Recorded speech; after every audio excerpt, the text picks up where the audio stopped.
My name is Rebecca Lane. I'm 39 years old, a commissioned officer in the United States Army, and a military widow. At least that's what I've been told to accept for the past 12 months.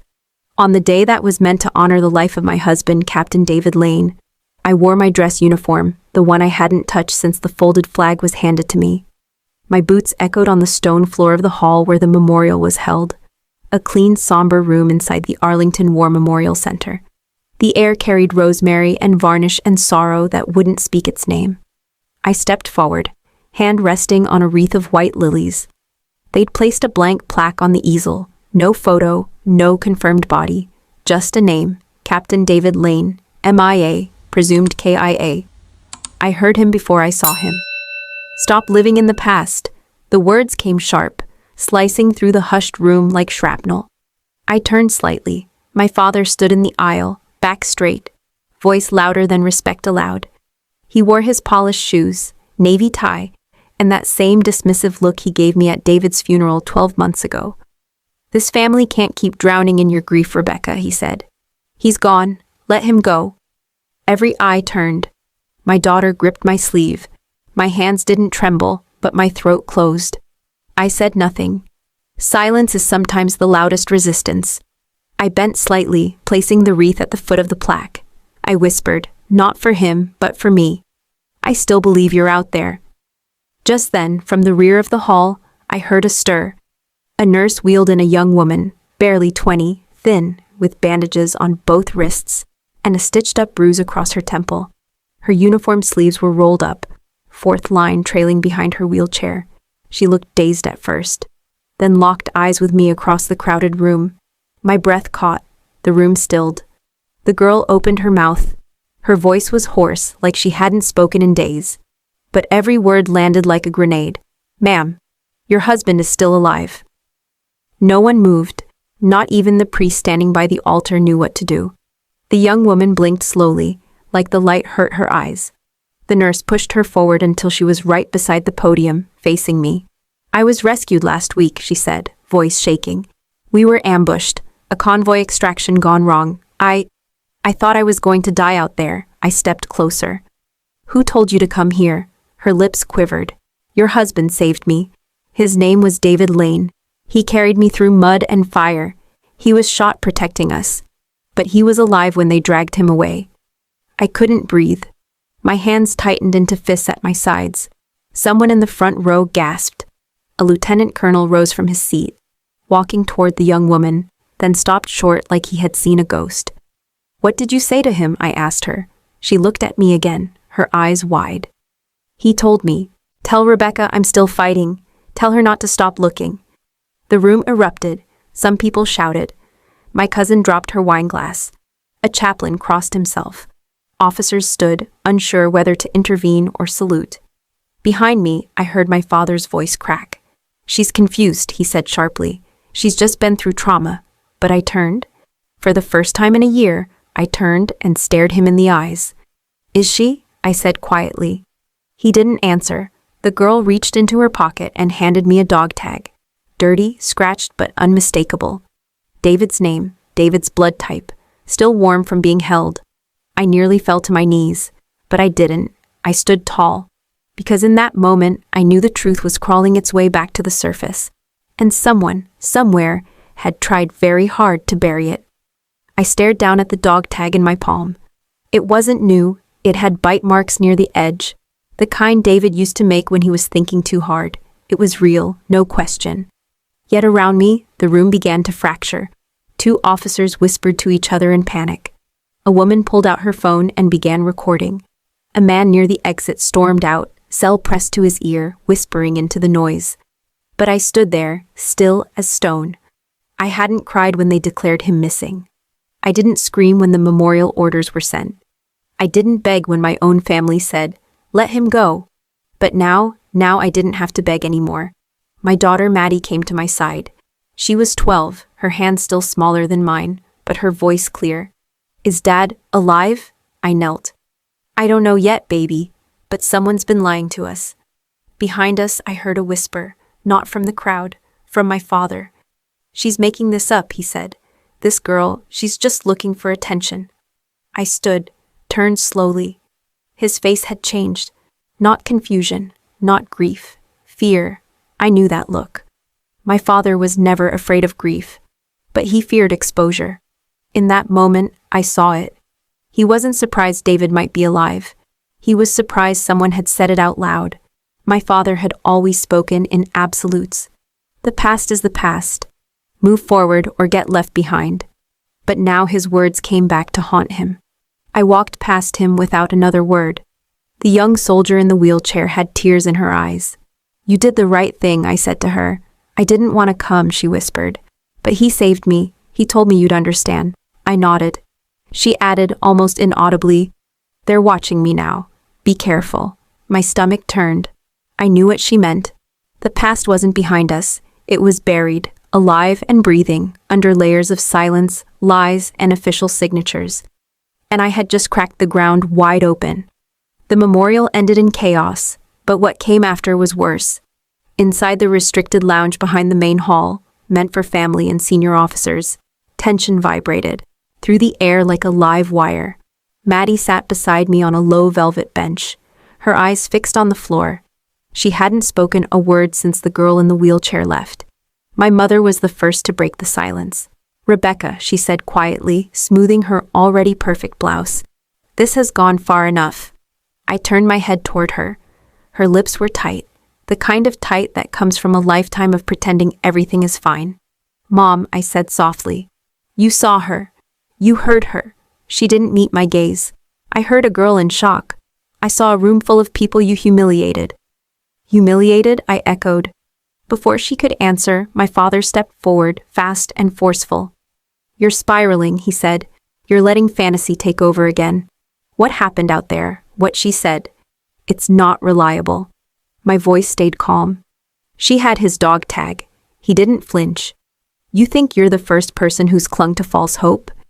You think you're the only one who's ever been lied to?" "No," I said. "But I won't be the next person to stay quiet because it's more convenient." His face darkened. "You're risking everything, your career, your reputation. You're dragging your daughter through this circus." "She deserves the truth," I said. "You don't even know what truth you're chasing," he barked. "You think someone like her, some half-lucid soldier they wheeled in like a prop, can break national protocol? That she'd even be allowed to say something real if it were true?" "Then someone made a mistake," I replied. "Because she did." He threw his hands up. "You're digging your own grave, and you're doing it in uniform." That one stung. My family always measured honor by medals, silence, and compliance. They called it discipline. I called it fear, dressed as tradition. "I'm not digging my grave," I said slowly. "I'm digging for the truth. If someone buried David, I want to know who held the shovel." Maddie looked up at me. That was all the fuel I needed. "You're so sure he's dead," I said to my father, "but I think you're afraid he isn't." Silence. My mother exhaled like someone had struck her in the stomach. "Rebecca, please, let this go. You're scaring me." "Then be scared," I said. "Because if he's alive, someone let me mourn a lie for 12 months. Someone let our daughter cry herself to sleep thinking she had no father. And I intend to find out who." There was a beat. Then another. Finally, my father said, "You start pulling threads. You won't like what unravels." I stood. "I've been stitched into silence for a year. It's time something did unravel." I took Maddie's hand. And in that moment, I didn't care who stood behind me. I was ready to walk through fire to find David, even if the first thing I had to walk through was my own family. I requested a transfer that following week. Officially, it was a quiet move. Major Rebecca Lane returning to her academic roots at the Army War College as a strategy instructor. Unofficially, it was cover, a place where no one asked why I wasn't ready to move on. A desk where no one looked too hard at what else I kept open on my second monitor after hours. By day, I lectured on battlefield misdirection, intelligence operations, and operational deception campaigns. By night, I opened the classified case logs from David's last deployment and started looking for the one thing that doesn't lie: inconsistency. At first, I found what I expected: routine action reports, digital maps, sanitized emails, all clean, too clean. Then I noticed it. A mission timestamp was off by 10 minutes. Not enough for a civilian to care, but enough to make a difference in a firefight. Enough for someone like me, who used to help coordinate air support, to raise an eyebrow. I double-checked it against the radio logs, those I had to retrieve from a backup server under an academic research request. In the log, there was a transmission marked Red Echo, David's call sign, 13 minutes after the official time of his KIA. It was faint, distorted, but it was there. I didn't sleep that night. The next day, I reviewed the recovery report.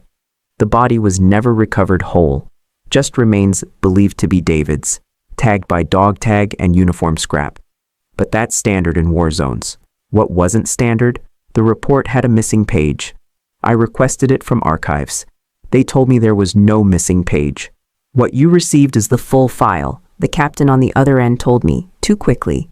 He hung up before I could ask for his name. I pressed harder.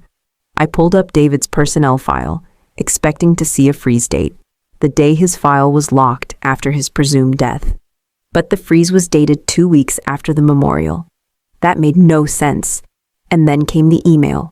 One of my colleagues, a young adjunct professor reviewing chain of command routing logs for his doctoral thesis, flagged it. "Ma'am," he said nervously after class, "this was probably just a technical error. But I thought I should show you." The email was from David's commanding officer to Central Command, dated a full day after David's recorded death. It was simple, short, routine on the surface. But the subject line read, Delta Echo package received. In containment. It was CC'd to a classified node that shouldn't have been active. Delta Echo was a code used for special retrieval. And package never referred to remains. It referred to people. I thanked the professor, tucked the printout into a folder, and locked it in my office drawer. That night, I drove to the edge of base housing, parked under a broken security light, and just sat in the dark for 20 minutes, watching, thinking. If David was alive, someone wanted him not to be found. And if that was true, then someone else in uniform had rewritten reality. And I wasn't just dealing with loss anymore. I was dealing with a cover-up. And I was going to uncover every inch of it, even if it meant destroying the very institution I'd sworn to protect. I was scanning procurement manifests, long, tedious spreadsheets filled with serial numbers, bulk orders, and shipment routes, hoping to trace the misfiled recovery reports. It wasn't exciting, it wasn't even relevant, but it was the only thread I had left after hitting a wall with official records. Most of the vendors were familiar, standard military contractors, state-verified suppliers. Then my eyes caught something that made me sit up. Lane Logistics, Auxiliary Division. At first, I thought it was a coincidence. Lane is a common name. But the routing code was Fort Carson, my old station. And the supply run? It was dated exactly 2 days after David's last mission. A chill moved through me. I dug deeper. The listed procurement was a Category Red supply, meant for emergency transport support and containment materials. Not food, not medicine. Containment. That term again. I opened the contractor registration file and entered the company ID into the military vendor database. Owner, Franklin A. Lane. My father. My hands went still on the keyboard. For a full minute, I just stared at the screen. It wasn't a mistake, not a misfiled record, not a name coincidence. My father, retired colonel, now a defense contractor, had quietly attached his company to a classified logistical route, operating adjacent to David's final deployment zone. I clicked into the invoice trail. Lane Logistics had handled 4 shipments under the same routing code in a 2-week window following David's disappearance. All flagged restricted, all signed off by someone inside Central Command. And every time, the contact liaison listed wasn't David's unit. It was a name I hadn't seen before. Crosswell Group 6. That wasn't a division. That was a covert cell. And my father, who'd told me at the memorial to stop living in the past, who demanded I let go of David, had been running support routes for the exact kind of op that would never show up on public records. I felt my throat tighten, not with grief, with something sharper. It wasn't just condescension. It wasn't just him thinking I was broken. It was betrayal. He knew something. He had to. I printed the pages and folded them into my field notebook. I didn't confront him right away. I knew better than that. But everything shifted in that moment. Because this wasn't just about a husband who disappeared. This was about family. This was about silence used as currency. And this was about a man who had worn the same uniform I did, who'd raised me to believe in truth and duty, selling both behind a desk while telling me to forget my grief. That night, I sat alone in my quarters and replayed every conversation with my father since the memorial, the way he looked away when I mentioned David's name, the forced calm in his voice when the wounded soldier spoke, his refusal to even ask who she was. He already knew. Not everything, maybe, but enough. Enough to make sure I wouldn't find what I was looking for, unless I stopped being his daughter and started being a soldier again, one willing to take the next step. Even if it meant going to war with her own blood. The hardest part wasn't the late nights or the buried files. It was remembering David's way of thinking, how he coded his truth between the lines. I pulled out his old field laptop, the one returned to me months after his presumed death. At the time, I hadn't touched it. It felt like desecration, like opening a coffin. But now I needed answers more than I needed closure. The device was military issued, hardened against tampering. I had clearance, but even so, it took me hours to get past the dual encryption. David had locked it down in a way I'd never seen before. 2 layers of biometric verification, plus a randomized key sequence based on his deployment coordinates. It was overkill, unless you were trying to hide something big. Once inside, the desktop was nearly clean. No emails, no open reports, just a folder labeled Inventory Logs, Quarter 4. I opened it. Dozens of spreadsheets loaded up. Every one of them looked like routine manifests, medical aid, ammo shipments, evac orders. But David had worked in counter-threat intelligence. He didn't do logistics. I scanned each file and noticed a pattern. In the final columns of each spreadsheet, he had quietly embedded a single character, sometimes a period, sometimes a comma, sometimes a hyphen. Useless if you were just reading numbers, but if you extracted them all in sequence, it spelled a file name. Echo 1 last.mp4. It was buried under a hidden partition. A video. My heart punched against my chest as I clicked play. There he was, David, unshaven, dust on his uniform, a shallow cut on his right cheekbone. The room behind him looked like a makeshift bunker. Cinder block walls, no windows. He stared into the camera, jaw tight, voice steady. If someone's watching this, I might be dead, or captured, or running, but if I'm still alive, I'm not stopping. He glanced off camera briefly, then back. They think if they bury it under classified long enough, no one will care, but it's not just intel. It's lives. It's our own people. He took a breath. There's a corridor between Ops in Region 9B and Fort Halston. It's unofficial, unauthorized. But cargo moves through it. No manifests, no oversight. I tracked it through auxiliary vendor contracts. They're running black sites under domestic cover. My blood ran cold. I don't know who's protecting it, but if you're seeing this, check the names tied to Lane Logistics. That's the weakest point in their chain. He paused. Rebecca, if it's you watching this. I froze. I'm sorry, I didn't tell you, I couldn't. I thought I'd be back before it got ugly, but if I don't come home, don't let this die with me. The screen went black. I didn't realize I was crying until the tears hit my knuckles. David hadn't died in combat. He had vanished chasing the truth, and the people helping to disappear him were using my family's name to do it. I sat in the dark for a long time, breathing in silence. The pieces were aligning, his silence, my father's indifference, the missing reports, the unnamed girl in the wheelchair. David hadn't just vanished, he had been erased. And now I had his voice. Now I had the reason. And if he was still alive, somewhere, I wasn't just chasing hope anymore. I was chasing evidence, and I wouldn't stop either. I watched the second video 4 times. It was tucked away beneath a misnamed cache file, protected by a dual authenticator protocol David had once taught me years ago when we were both just cadets, trying to impress our professors. This one didn't have David speaking into the camera. No warnings, no goodbyes, just raw footage. A private meeting in a concrete room. 4 men and 1 woman, all in civilian clothes. But I knew how to read body language. And these weren't civilians. On the back wall, a whiteboard showed the date, location, Camp Fenwick, an unofficial black site we'd both investigated years ago and had been told was shut down. The video's metadata confirmed the date, just 6 days before David disappeared. There was audio, crystal clear. The cargo will arrive at the Halston checkpoint. Lane Logistics handles the rest. No formal clearance needed. And the operatives? We cycle them through under humanitarian cover. NGO labels. We strip comms before they cross the line. And then, do not release coordinates. We already had a brush with a comms leak last week.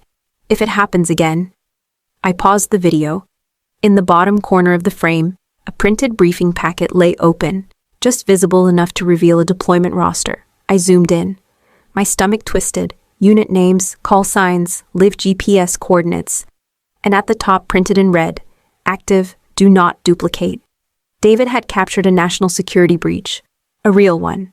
And now it was in my hands. I was sitting on proof of multiple illegal transfers, black site manipulation, and direct misuse of domestic logistics channels for unauthorized operations. But I was also sitting on sensitive, active deployment data. If I leaked the whole thing, I'd take down the entire operation. But I might also get soldiers, innocent ones, killed. I stared at the screen for a long time, jaw clenched, mind racing. I could already hear my father's voice.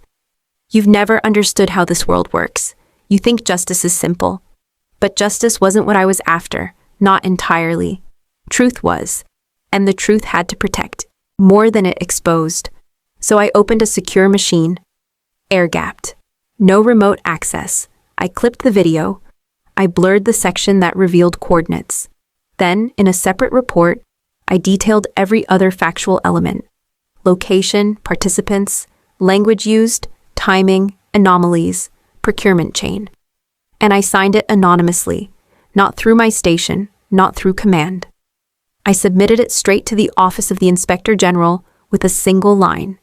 Flagged as urgent under Title 10. Multiple violations of domestic military distinction. Audit advised immediately. I encrypted the full, unedited copy and stored it offline, because I knew this would come back. Someone would try to trace the leak. But I also knew one more thing. David hadn't just left me a trail. He had trusted I'd know which truths to speak and which to protect. I whispered to the dark room, I've got you. Both the mission and the men in it. The next day I was called in for a routine briefing. Only, there was nothing routine about it. And the man who stepped into the room to question me, I had seen him in that video. I drove through the night to reach her, Sergeant Mariana Perez, 28 years old, wounded in action, listed under temporary civilian observation in a veterans hospital 2 states away. The transfer logs were sealed. I only found her because of a name David had scribbled on the corner of a napkin in his coded folder. M. Perez, watch her back. The receptionist told me she'd been discharged 2 days ago. I asked to see her file. I was told no, so I waited. I parked across the street from the rehab center. For 8 hours. At 6:42 p.m., a wheelchair ramp van pulled up. And there she was, the girl from the ceremony. Her hair was now shaved short. A long scar ran down her neck. The bruises had faded, but the war hadn't left her. I stepped out of the car slowly. Hands visible, she recognized me instantly. Her body tensed. You shouldn't be here, she said. I knelt beside her wheelchair. Neither should you. She looked away. They told me not to talk to anyone. Was David one of the people who saved you? I asked gently. She flinched. Her fingers trembled on the armrest. I waited. Let the silence stretch. Finally, she nodded. He pulled me out after a blast, she said. I was bleeding out. He used his own shirt to stop it, told me to hold on. She reached into her coat and slowly unfolded something wrapped in bandage gauze. A torn piece of military-grade map. Waterproof, labeled in grease pencil. Only half of it. And a single word scrawled across the margin. Clearwater.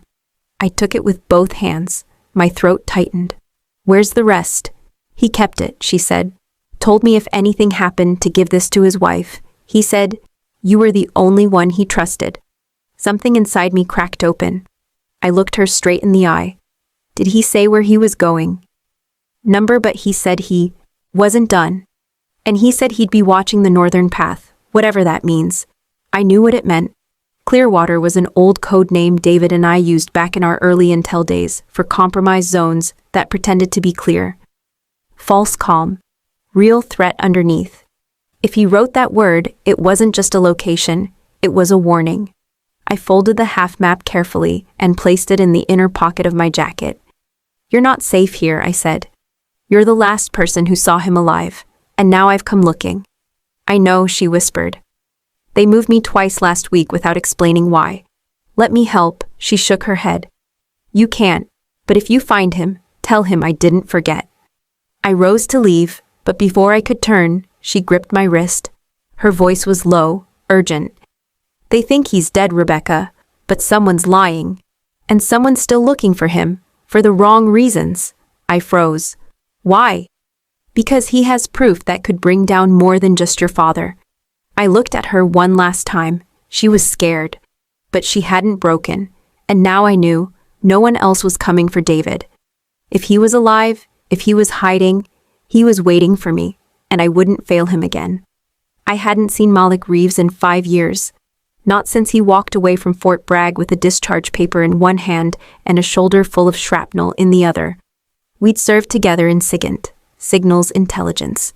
Malik was the kind of man who could hear a whisper through a hurricane. The army tried to bury him behind a desk after his injury. He walked out the next day, muttering something about never working for ghosts in uniform again. But I knew he hadn't stopped listening. Not really. He just tuned his frequency elsewhere. I found him in the back of an auto shop in Arlington. Headphones on, knee bouncing, a dozen monitors blinking green and red behind him. When I stepped in, he didn't look up, just said, "I knew it was you the second your tires hit the gravel." Still paranoid, I smiled. "Still stubborn," he replied, swiveling around. "What's the mission, Lane?" I handed him the half map from Sergeant Perez and a printed copy of the last logistics report, the one with my father's company listed.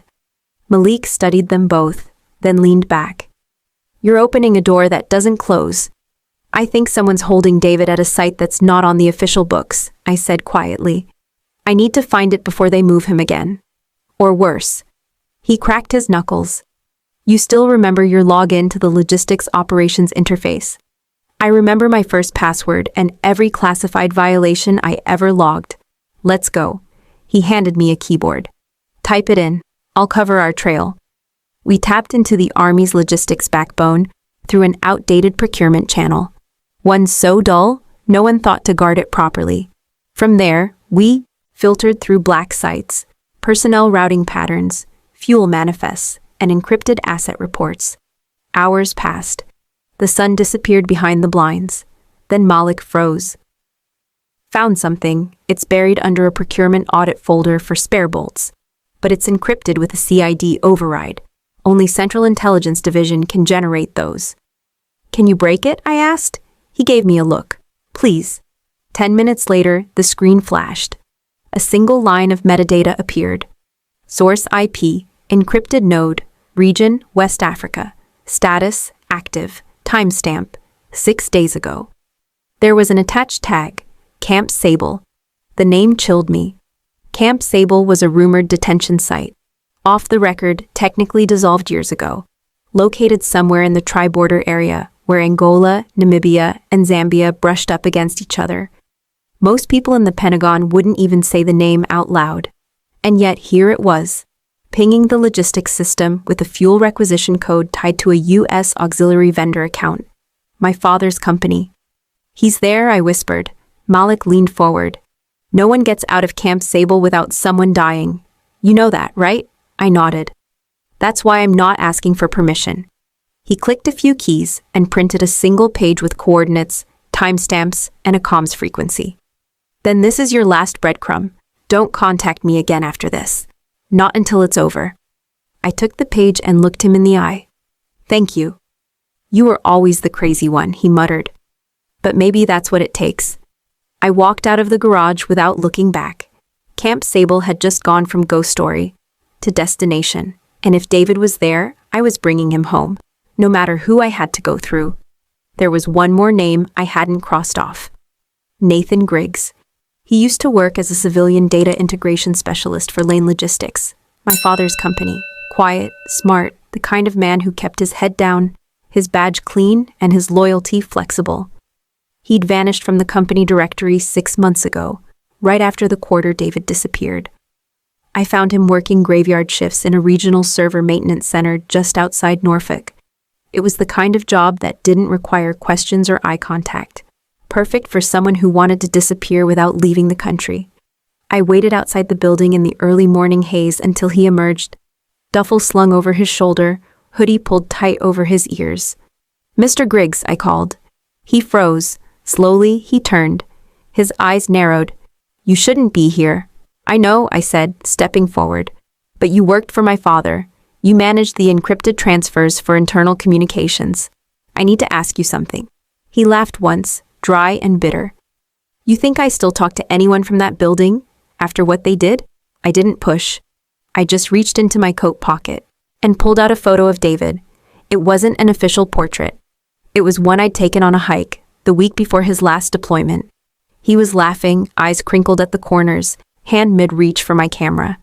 Nathan's face changed. Not dramatically, just enough. He looked down at the photo for a long moment. Then he said very softly, I told him not to go back. I stepped closer. "You knew?" He glanced around the empty parking lot, then motioned me toward his car. Inside, he shut the door, locked it, and didn't start the engine.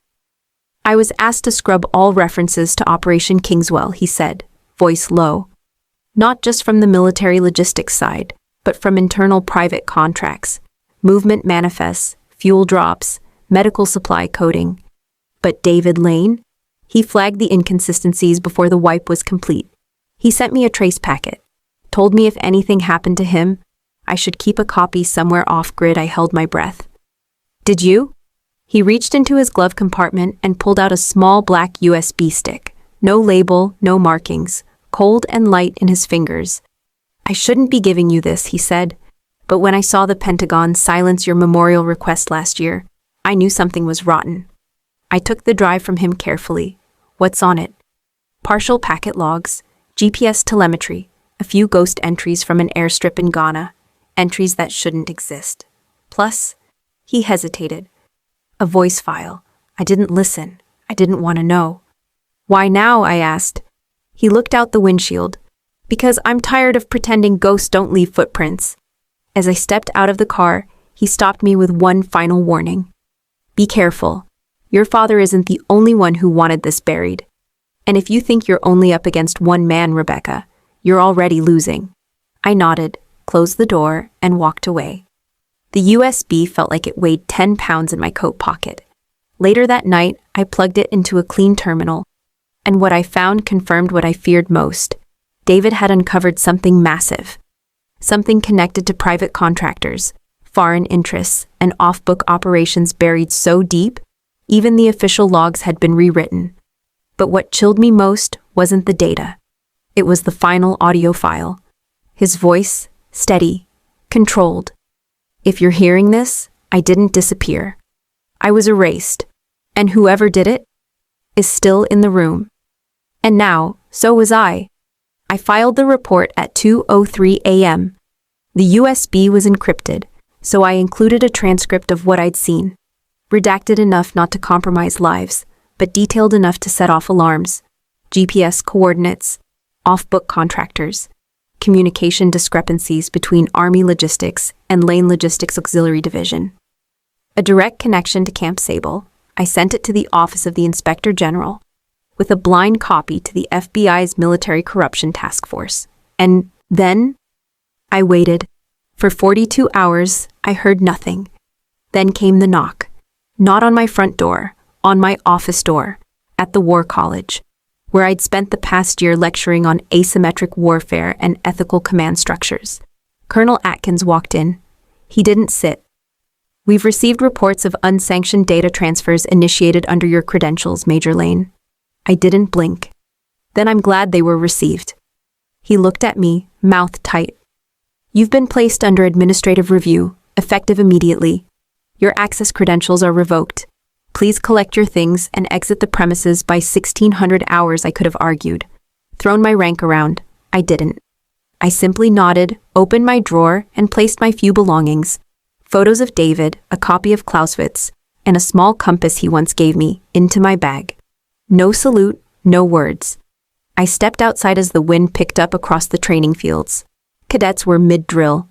I remembered standing there once myself. Boots new, spine straight. Believing justice was a matter of rank and rules. I smiled bitterly. That had been a long time ago. My mother called that evening, whispering like we were being watched. "Rebecca, what have you done? Your father is furious. He says you're trying to destroy him." I didn't answer, because it wasn't about him. It was about what he helped build, and what it had cost. And yet, even as I sat in my quiet kitchen that night, with a notice of suspension on my inbox and no access to my former network, I didn't feel alone. I felt clear. David once said, "Loyalty is only noble when it's freely given. When it's forced, it becomes complicity." Now I understood. For years, I'd been loyal to an institution that asked me to look the other way. To my family, who used silence as leverage. To a father who weaponized shame and called it leadership. No more. The next morning, I walked into a public affairs office in D.C. and scheduled a meeting with a military reporter I used to brief during my time at CENTCOM. We met in a coffee shop. Neutral ground.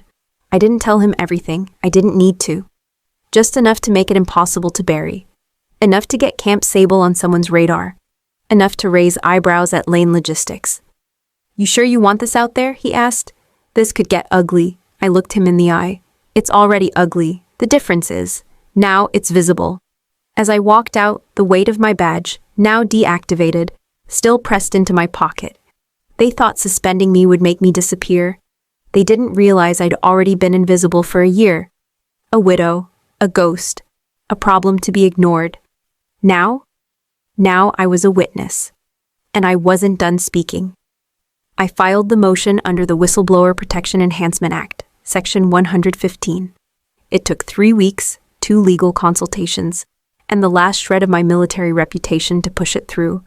But eventually I got the hearing, a closed-door session with the Senate Armed Services Committee, attended by selected federal investigators, legal counsel, and military oversight officers. The kind of hearing they don't televise. The kind they think people will forget. They wouldn't forget this one. I wore my service uniform, not out of pride, but to remind them I had worn it with integrity long before my father turned it into a contract. As I entered the hall, the air felt sharper, quieter. At the end of the table sat my father, Colonel Stephen Lane, retired, decorated, untouchable, until today. He didn't look at me, not at first. Just sat there, hands folded over a leather folio, no insignia, just a pale blue tie, and that familiar jaw clenched tight. It was the same expression he wore the day David was declared MIA, the same look he gave at the memorial when I was handed a folded flag, and he muttered that grief was weakness. Now I knew why. I approached the center table and placed 3 folders down, marked copies of the materials I'd submitted, redacted operational logs, contractor shell invoices, Camp Sable movement orders, the original logistics file with Lane Logistics subdivision listed under civilian support, each one stamped with an internal code, and each one traceable to my father's command chain. They gave me 10 minutes. I didn't need more. I spoke clearly. "Honorable members, I submit that the chain of command overseeing Operation Sabletide was compromised through private logistical channels under the control of Colonel Stephen Lane. The use of auxiliary contracts, falsified accounting, and suppressed recovery missions indicate not only dereliction of duty, but strategic manipulation for personal and political gain." Still, my father didn't flinch, until I looked him in the eye. Colonel Lane was not only aware that my husband, Captain David Lane, was alive after the reported mission failure, he benefited from the cover-up that followed. A sharp intake of breath. Senator Albrecht, presiding, leaned forward. "Captain Lane is alive?" I nodded once. "That's why I'm here." That's when my father finally spoke. His voice was low, but it cut like a rusted blade. "You're my daughter. I didn't think you'd take it this far." I stared at him. "You're right. I am your daughter. But before that, I'm a soldier. And before that, I was David's wife. I buried my career for truth. You buried your soul for control." He smiled faintly, almost admiringly. "So this is your victory." I shook my head. "Number, this is the beginning." The room stilled. Papers rustled. A military legal officer requested recess, but I'd said enough. As I stepped out into the hallway, flashbacks rushed in. David's smile under desert light. His voice in that encrypted file. Sergeant Perez's haunted eyes. This wasn't just my fight anymore. It was his. It was hers. And it was every soldier who'd ever been written off as inconvenient. I'd always lived in my father's shadow, but today, I became the storm it couldn't contain. They didn't teach us how to fight in a courtroom. In the Army, we were taught terrain, angles, choke points. But in this room, air-conditioned and sterile, there were no high grounds, only procedural objections and chain of custody disputes. I didn't need to win big. I just needed enough. Enough to raise doubt. Enough to shake their silence. Enough to make them say David's name in the present tense again. I started with the map. The half Sergeant Perez had given me was old, creased, stained, annotated in a code only someone like David would use. But it matched a restricted quadrant of Camp Sable, a quadrant that wasn't in any of the official layouts submitted by Joint Logistics. Then came the recording. It was the last thing David ever uploaded to his encrypted drive. His voice cracked in places. He was hiding somewhere, wind in the background, distant echo of aircraft. He spoke fast, like he knew time was limited. "If someone's hearing this, I got close. Too close. Sable isn't just a black site, it's a funnel. Resources go in, people don't come out. I saw shipments rerouted, IDs erased. If I disappear, it's not AWOL, it's not suicide. And it damn sure isn't voluntary. Get this to someone who doesn't owe the colonel anything." My father's name wasn't in the file, but he didn't have to be. The next document was the chain of command list signed 3 months prior to David's disappearance. The logistics transfers, the IP logs pinged from a remote access point in Africa. It painted the outline of a conspiracy and gave enough for someone smarter, someone with power, to color it in. The final exhibit? A time-stamped satellite capture. It showed movement, 6 individuals escorted by armed guards, at the southern edge of Camp Sable, dated 4 weeks after David's reported death.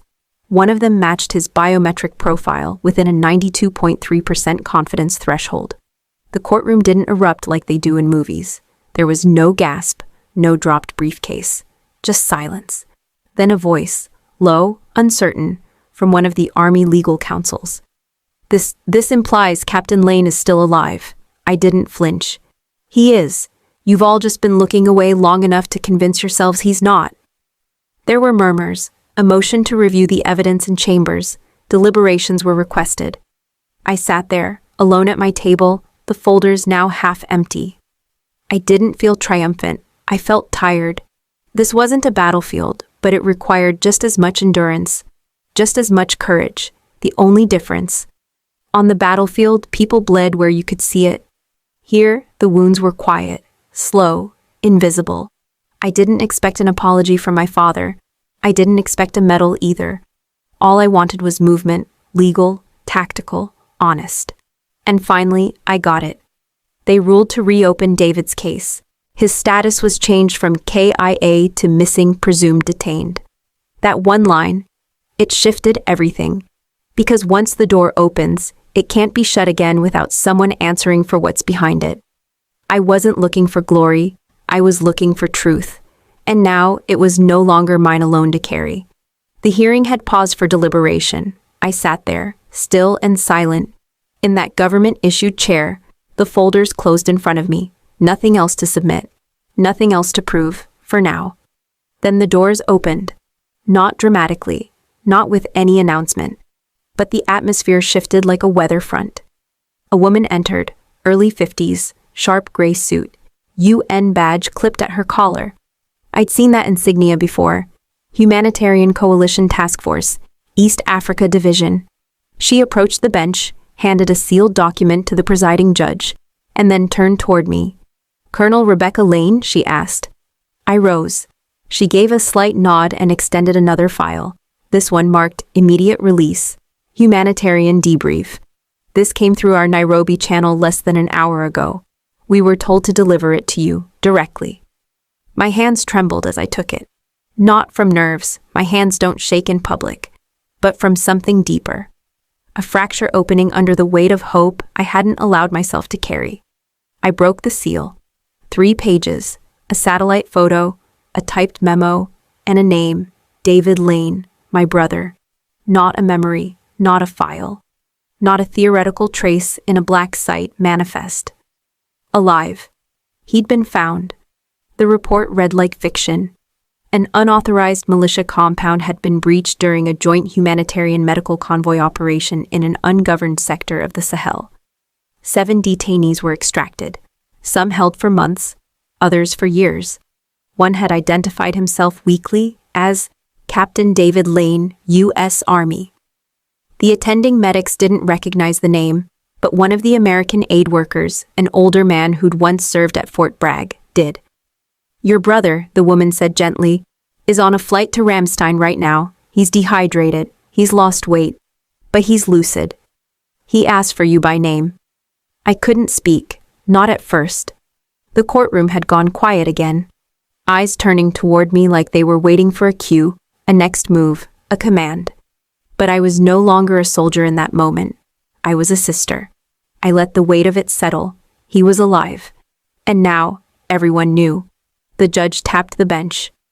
This new information, if verified, supersedes prior presumptions. Captain David Lane's case will be formally reclassified as survivor of unauthorized detention. All connected investigations will remain open and transition to federal oversight. My father didn't speak. He didn't even flinch, just stared ahead, hands clasped like nothing had changed. But it had. The system that protected him had cracked, and the brother he had tried to erase had just become undeniable. I stepped outside that chamber into the sunlit corridor. My body felt like it belonged to someone else, like I had been carrying someone else's armor and could finally lay it down. I didn't cry, not yet, but I did whisper the only words I could find. Hang on, David. I'm coming. And for the first time in this whole ordeal, it no longer felt like a war I was fighting alone. I arrived at the military medical wing just past midnight. The nurse on duty recognized my clearance and didn't say a word, just handed me a disposable visitor badge and motioned me down the hall. My boots barely made a sound against the polished floor, but my heart was pounding so loudly I felt sure the walls could hear it. Room 417. They'd posted no guards outside, just a handwritten sign. No noise, no sudden light. I pushed open the door gently. The room was dim, lit only by the soft glow of a monitor and the green pulse of a heart rate line. And there he was, David, my brother. Bones sharp against pale skin, hollowed cheeks, lips cracked, hair cropped close by field shears, uneven. A scar across his temple I'd never seen before. His chest rose and fell under the pressure of the ventilator, each breath more machine than man. But he was alive. I stepped closer, afraid I would break the illusion just by moving. I sat beside him, barely breathing. Then his eyelids fluttered. He turned his face slowly toward me. The eye nearest the light opened, just enough. His lips moved, no sound. I leaned closer, and in the quiet through the wires and machines, I heard it. Mgen Roy. I broke, not outwardly, not with noise, but something cracked down the center of my chest. I reached for his hand. It felt like paper wrapped over splintered wood, but it squeezed, weak, wavering, but there. You held on, I whispered. You stubborn bastard. He tried to smile. It came out more like a twitch, but I knew what it meant. I got your video, I said. The one you left hidden. I followed it, all the way. His gaze didn't shift, but tears pooled in his eyes. I found Sergeant Perez, I added. She gave me half a map. I got the rest. I gave it to the right people. David closed his eyes, a slow blink of relief. I know about Dad, I said quietly. I know what he did, what he buried. No response. Just the beeping, just the hiss of the ventilator. Don't worry, I didn't say your name in court. You'll decide when that happens. His fingers tightened slightly around mine. You're safe now, I told him. You're not alone anymore. A pause. Then, so faint I almost missed it, he whispered, "It's not over." I leaned closer. He repeated it, just barely above breath. "It's not over." "What do you mean?" I asked. "You're here. You're safe. What's—" But his eyes rolled slightly, and the nurse entered right on cue. "He's fading," she said gently. "You might have a few more minutes. Let him rest." I nodded. But my mind raced. If he was still afraid, if he thought the danger wasn't over, then we'd only uncovered the first layer. I stayed beside him until dawn broke across the window, until the light touched the white hospital sheets and softened his face. I didn't sleep, not because I was afraid for him now, but because of what he'd said. It's not over, I believed him, and I would find out why, even if it meant going back into the darkness, even if it meant losing everything. Because now I wasn't just his sister, I was his shield, and no one else was getting through. The next morning, David was stronger. He could lift his head slightly, sip water with help. I brought in a small speaker and played a song from our childhood, an old Patsy Cline track he used to hum when we shared bunk beds on base housing in Alaska. He smiled faintly. When the nurse stepped out, I sat closer, and he nodded. "Ready?" he rasped. I nodded. Then he began. "They never wanted me dead, Beck," he said, voice gravelly, deliberate. "They wanted me erased." My throat tightened. "Because of what you found?" David took a shallow breath, then continued. "It started with an audit. I wasn't even looking for it. Just checking discrepancies in fuel shipments. One supplier, ArcLight Allied, remember that name, delivered fuel on 3 continents in 24 hours. Impossible, unless they were teleporting trucks. I frowned. Ghost trucks. He nodded. Fake shipments, then fake maintenance invoices, then missing personnel. At first, I thought it was just fraud, skimming off the top. But the deeper I dug, the more it twisted. His hand trembled. I held it steady. There were 5 logistics corporations, he said. Not small ones, contracted with the Army, Navy, DoD. They weren't just defrauding. They were using military convoys to move people. My stomach dropped. Trafficking, he nodded barely. From war zones, from disaster zones. Displaced people, mostly women and kids. And they laundered them through camps, fake hospitals, even NGOs, all on federal supply chains. I blinked, stunned. "Why didn't you go to the Inspector General?" "I tried," he said bitterly. "Twice. My reports got flagged, disappeared. The moment I included names, the system locked me out." He paused, then looked me straight in the eye. That's when I told Dad. The room went quiet. I didn't breathe. He said he'd take it up the chain, that it was above me now. I believed him, Beck. I thought, just for a moment, he'd help. I felt the heat rise to my face, not from shame, from fury. And instead, David whispered, he reported me as unfit for service. Then, 3 weeks later, I got reassigned to a convoy in Sierra Leone. No unit badge, no extraction plan. I walked straight into a trap. He swallowed, pain clear. They shot the medic beside me, staged the scene, then filed the paperwork. Combat loss, body unrecovered. Just like that, I was dead. Who was behind it? I asked, voice tight. David gave a slow blink. Not just Dad. He was just one piece. He protected the cover, but there were others. Politicians, contractors, foreign liaisons. It's a web, Beck. One tug, and it collapses. I looked at him, this broken version of my brother who had once carried a wounded man 4 miles on his back in Afghanistan. Who read spy novels upside down just to test memory. Who kept a compass under his pillow even when stationed at sea. "They didn't break you," I whispered. "They tried.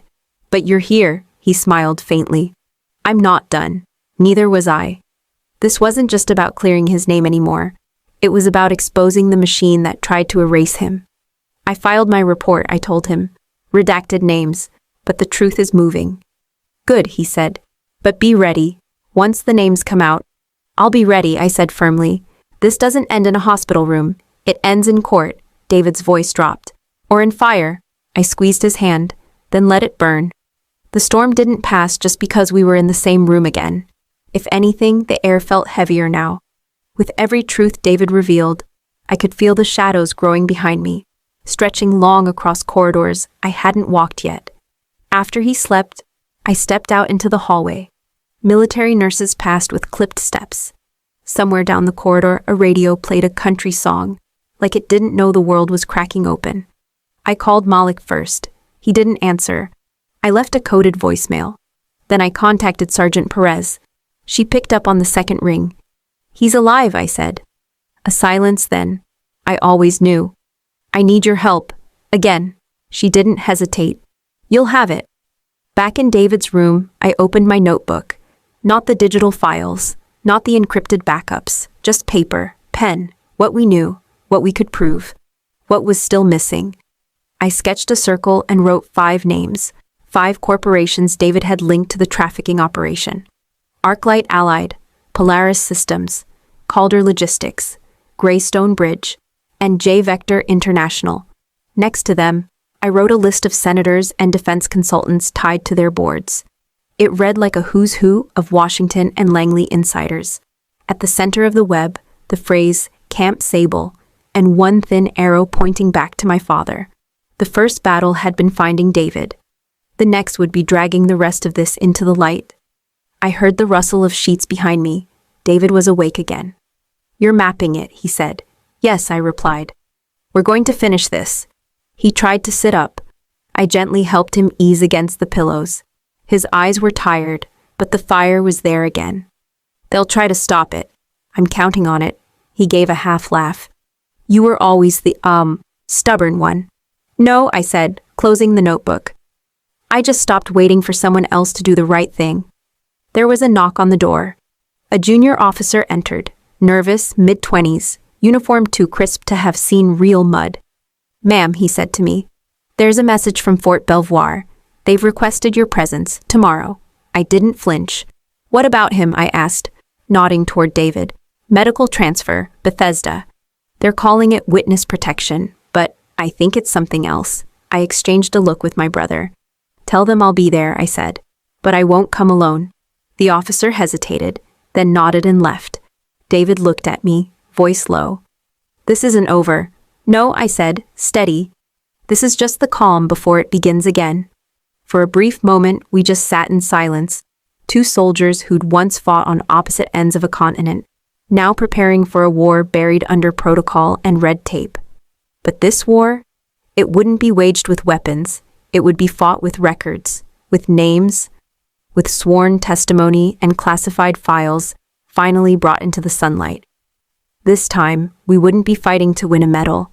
We'd be fighting to make sure no one disappeared the way he did. I slipped the notebook into my jacket. One more deep breath. "I'll see you in the fire," I told him. And he nodded, like we were back in the field, already moving to the next target. Because the storm hadn't ended, we had just become the eye of it. The lights were too bright, the room too polished. Rows of microphones lined the table in front of me, and I could see the red dots of cameras blinking like warning signs across the courtroom. The seal of the United States glinted behind the dais, where the Oversight Committee sat, half stone-faced, half performative. This wasn't justice. It was theater. David was still recovering, lungs weak, body frail, so I stood alone. But I wasn't silent. "I am Lieutenant Commander Rebecca Lane," I said into the mic, my voice clear, even. "And I am here because no one else would be." Murmurs stirred among the press. I saw my father's defense counsel frown in the second row. They told me I was too emotional to command, too reactive, too soft, I continued. But it wasn't logic that kept me searching when the files were redacted. It wasn't protocol that made me listen when others walked away. It was my emotion, my grief, my loyalty. I held up the flash drive Malik decrypted. "This is a partial list of movements and contracts approved under false cover. Routes used for non-military cargo. Names of individuals paid to look the other way. This system wasn't broken. It was built this way." One of the congressmen leaned in. "Commander Lane, are you accusing military contractors of human trafficking under DoD contracts?" I didn't blink. "No, sir, I'm not accusing. I'm reporting. With evidence. that your offices received twice and buried. That landed harder than I expected. One staffer's pen froze mid-scribble. I inhaled, held, released. When my brother, Staff Sergeant David Lane, uncovered internal memos linking logistics companies to unauthorized detainment sites, his deployment status was accidentally changed. His location was scrubbed. I found a death certificate filed 6 weeks later. I saw gasps, even from the hardened reporters, but I wasn't finished. For 2 years, I was told I was chasing shadows, being dramatic, seeing what I wanted to see. I looked into the camera. To every woman who has been told she's overreacting, this is what too emotional looks like. I paused. It looks like refusing to walk away when the paper trail is buried. It looks like listening to survivors when command says it's not your concern. It looks like walking into this room when it would have been safer to stay silent. I didn't shout. I didn't cry. I simply let the weight settle. Camp Sable was not a rogue operation. It was a pattern. And my father's company, Lane Logistics Auxiliary Division, supplied 2 of the drop routes used in its covert expansion. I laid out a map, simple, undeniable. "Mr. Chairman," I said, "I'm not just here as a soldier or a sister. I'm here as a witness to what happens when loyalty is manipulated, when honor is used as a mask." A woman in uniform seated beside a 3-star general whispered something. He didn't reply. His eyes were on me. Unblinking. I closed my folder. "I don't need to be believed," I said in finality. "I just need the record to be public." The chairman cleared his throat. "This committee will recess for review and reconvene at—" I didn't stay for the end of the sentence. As I walked out, flashes from the press lit the marble halls. I didn't stop, didn't pose, didn't smile. I had stood alone, but I hadn't stood in vain. And this time, they couldn't say they didn't know. The room fell quiet before I even touched the play button. I could feel it, the kind of silence that pulls at your throat before a funeral hymn. The oversight committee had reconvened after lunch. Their ties were straighter, faces tighter. Maybe they thought the worst had already been said. They were wrong. "I have one more submission for the record," I said calmly, placing the small portable recorder on the desk in front of the microphone. This was recovered from a hard drive found at a decommissioned logistics node linked to Camp Sable. It contains audio from an unauthorized interrogation. The voice you'll hear, being questioned, is that of my brother. A few heads turned. A few brows lifted. I pressed play, at first only static. Then, David's voice, barely audible. "I already filed the report. You're too late." Then a low voice, smooth, professional, unhurried. "Male. You filed. It encrypted. But we intercepted the chain. No one knows you're here, so let's talk again, Sergeant." The quality was grainy, but the fear was sharp. In David's voice, in his breaths, you could hear a struggle, not with violence, but with the certainty that the world had gone dark on purpose. There were more voices, 3 others. One gave orders, one asked questions. One just laughed under his breath. They named names. Not full ones, just call signs and titles. Colonel Hastings said he doesn't want blowback. The contract came through Ryder Holdings, per usual. Lane said he'll clean it up, like last time. Someone in the back gasped. Whether it was at the mention of my father's name or the dead certainty in the interrogator's voice, I didn't look. The playback continued. David refused to give names. They threatened to mark him as hostile. One man muttered about making it look like a rebel hit, and then nothing. Just silence for 11 seconds. That was the part that hit hardest. The nothing. When the audio clicked off, no one moved. I looked around. One senator had his hand over his mouth. A staffer blinked too fast to be casual. Another woman, a civilian consultant for the Department of Defense, had tears pooling but didn't wipe them away. Then, softly but unmistakably, Senator Eleanor Wren from Georgia whispered, "Oh my God." She didn't look at anyone. She just whispered it like a prayer she never meant to say out loud. I leaned into the mic. My voice didn't shake. That recording is 3 years old. The voices have been identified by independent linguists and cross-referenced with deployment rosters. I've submitted the metadata. We verified it. And my brother's voice print matched. I paused. Let the weight fall. What you just heard was never meant to survive. It survived because David believed someone, anyone, would listen. Not believe, just listen. The chairman cleared his throat, but no words followed. I'm not here for vengeance, I added. I'm here for accountability, for those still in uniform, for those still in chains. The reporter from The Atlantic dropped her pen. I heard it clatter. Still no one spoke. I gathered the documents, the flash drive, the empty water bottle. I looked straight at the row where my father had sat that morning. His seat was now empty. I told you, I said, more to myself than anyone. They don't get to erase him. And I walked out, into a silence far louder than applause. That night, I didn't sleep. I didn't even try. I sat on the floor of my apartment, cross-legged, still in my hearing outfit. Navy blazer, tan slacks, my mother's watch around my wrist. The old laptop hummed beside me, screen glowing with cascading headlines.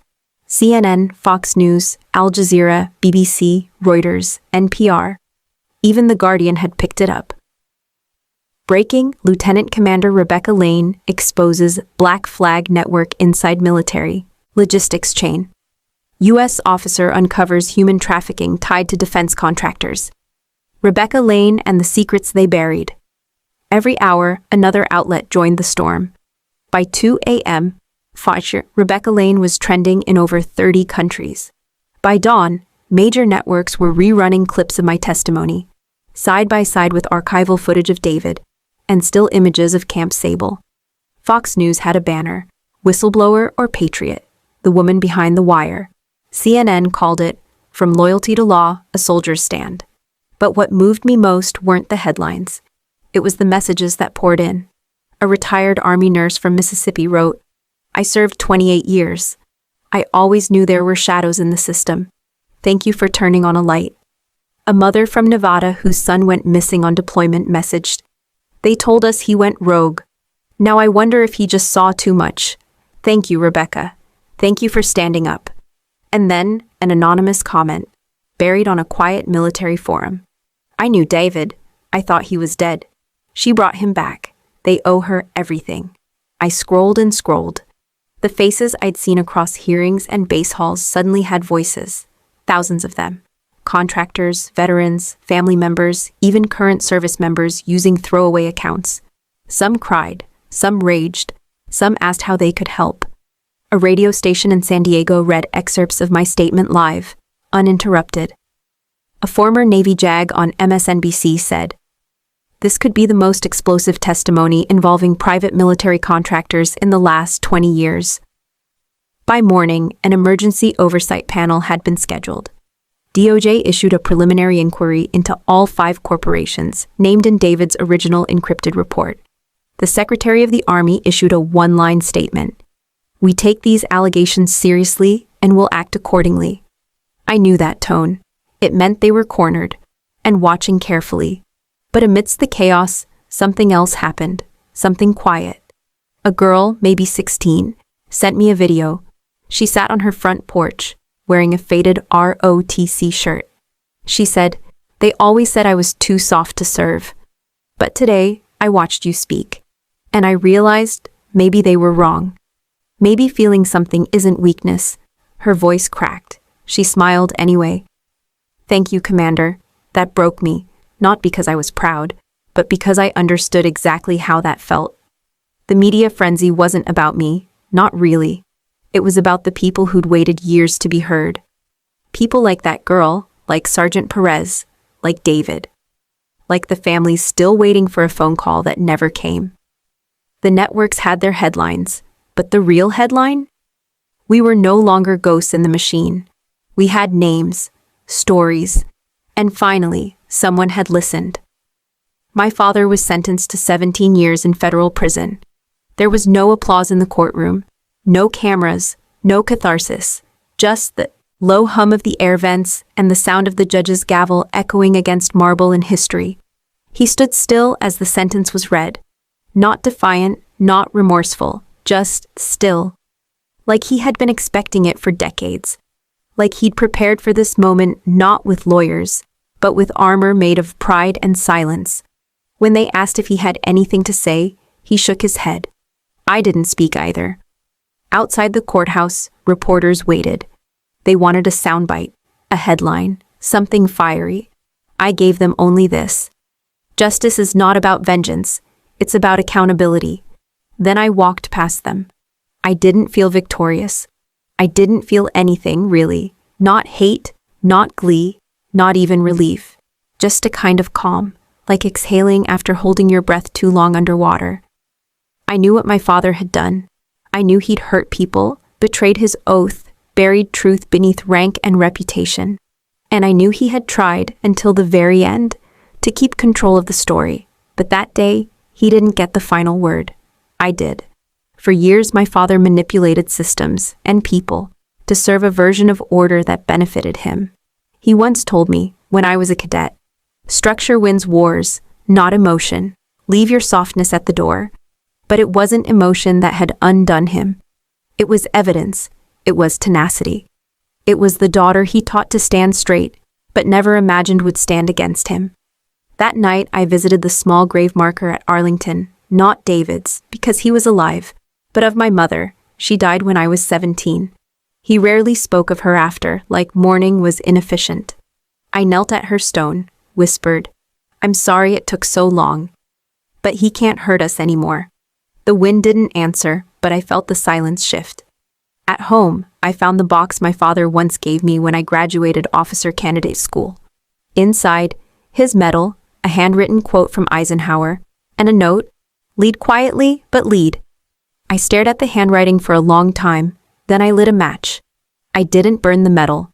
That wasn't mine to destroy, but I burned the note, because I no longer needed his permission to lead. The system would take time to fix. Black Flag's contractors were under investigation. Others had stepped forward. Testimonies were multiplying. Some wanted to call it the Lane reform, but I asked them not to. This wasn't about me. It never was. Justice didn't mean every wrong was righted. It meant I chose truth when silence would have been easier. It meant David could sleep without chains. It meant my father's power no longer dictated my compass. They took his uniform, but I took back my voice. And that, to me, was the only sentence that ever mattered. A month later, an envelope arrived by certified mail. It was thick, formal, sealed in navy wax. David opened it with a quiet breath and passed it to me. Inside were 2 citations, signed by the Secretary of Defense. We were each awarded the Distinguished Service Medal. The words were precise, bureaucratic, heavy with the weight of war and silence. For exceptional conduct in the exposure of unlawful operations endangering American military personnel and civilians. For courage under institutional pressure and upholding the values of the United States Armed Forces. There was an invitation too, a ceremony at the Pentagon, full dress, televised, commendations to be pinned by a 4-star general. David looked at me, expression unreadable. Then he said, "Do you want to go?" I thought about it. About the standing ovation, the flashbulbs, the quiet murmur of names reclaimed and reputations restored. And then I shook my head. "No," I said. "We've already done the hardest part." He nodded once, and that was the end of it. The day of the ceremony, we stayed home. It was a warm afternoon in Virginia, the kind where the light feels like honey and the breeze carries the soft hush of seasons changing. David sat in the wooden chair I'd repainted months ago, before I knew he was alive. Before everything. He was still healing. His lungs were weak, his hands occasionally trembled, but he was here. I brewed 2 cups of tea. He brought the blanket. We sat on the porch beneath the white pergola he'd built years ago, when things were simpler. The white chrysanthemums I planted during deployment leave bloomed behind us, fragile but defiant. We didn't speak much. We didn't have to. A small TV inside played the ceremony. We heard our names read aloud, our citations recited with solemnity. Applause followed. My face never appeared. Neither did his. The screen showed 2 empty seats in the front row. Someone whispered that we must have missed our flight. But the truth is, we didn't miss anything. We just didn't need it. Honor isn't always found under stage lights. Sometimes it lives in silence, in choosing peace over pride, in saying, "We did what we came to do. Now we rest." I reached over and took David's hand. He looked at me, really looked at me, and his eyes were clear, steady, whole. The kind of gaze that tells you the worst is over, even if the world is still cracked around the edges. They can keep the medals, he said softly. I smiled. We kept each other. That night, the wind picked up. I brought the chrysanthemums inside so they wouldn't topple. One petal fell to the floor, ivory white, thin as memory. I placed it in the drawer beside my old ID badge, the one that said, Rebecca Lane, Military Logistics Division. I don't wear that badge anymore, but I'll never forget what it cost to carry it, and what it gave me back. David was sleeping, finally. His breathing had steadied into a soft rhythm, the rise and fall of someone no longer on alert. I stood in the doorway of our bedroom for a long moment, just watching. His hand rested over the blanket, twitching now and then, a leftover from all the nights he flinched in dreams. But tonight he looked younger, or maybe just unburdened. I wrapped the shawl tighter around my shoulders and stepped outside onto the porch. The white chrysanthemums still held their shape under the moonlight. The air was cooler now, early autumn brushing through the trees. Insects hummed somewhere in the dark, not loud, just present enough to remind me that the world kept spinning. Above me, the sky was open and endless. I used to stare at the stars as a child, thinking I'd find answers up there, some divine pattern that explained why people hurt each other, why silence was louder than truth, why love sometimes had to take the longer road. Tonight, I didn't need answers. Tonight, I was just grateful. Grateful that David came home, not whole, but alive. Grateful that my voice had cracked through the machine. Grateful that somewhere, a girl like me might see what we did and know she doesn't have to break to make change. For the first time in years, no one was telling me to move on. And I realized I never stopped moving. I just finally chose the right direction. Inside, the kettle whistled. I poured 2 mugs of tea, set one by his side, just in case he woke. I returned to the porch with mine and sat, barefoot, feeling the old wood creak under me like an old friend. The kind that doesn't demand anything except that you show up. And I did. I was here. Before we say goodbye, I want to ask you something. Where are you watching this from? Is it a quiet morning with a warm cup of coffee? Or a late night where stories like this are the only thing that makes sense? Let me know in the comments. We read everyone with gratitude. If this story meant something to you, even just a line, a moment, a breath, I hope you'll consider subscribing. Not just to hear more stories like this, but to be part of a community that still believes in something gentle, something brave, something kind. Because that's what this has been about all along. Not revenge, not exposure, but restoration. The slow, quiet rebuilding of what was stolen. Dignity, truth, and the right to be seen. Thank you for spending your time with us today.